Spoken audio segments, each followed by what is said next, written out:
मैं एक fake doctor हूँ और मैं बटक्स इम्प्लांट, ब्रेस्ट इम्प्लांट्स और लिप्स इम्प्लांट्स में खुफिया तौर पर सीमेंट इस्तेमाल करती थी। इस तरीके से मेरे क्लाइंट तकलीफ दे फेज से गुजरते थे। मेरा नाम ओनील रोन मोरिस है और ये मेरी कहानी। मैं 1981 में फ्लोरिडा में पैदा हुई। पेशे के एतबार से मैं एक नर्स थी।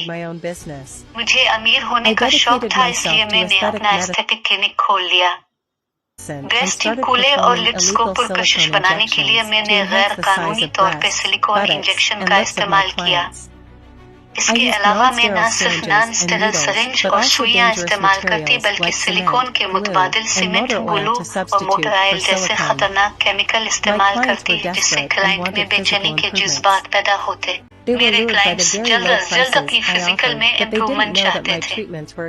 मेरे क्लाइंट्स को नहीं पता था कि मैं खतरनाक केमिकल का इस्तेमाल करती हूँ, जिसकी वजह से बहुत से क्लाइंट्स इन्फेक्शन और बिलाखिर मौत के मुंह में चले गए।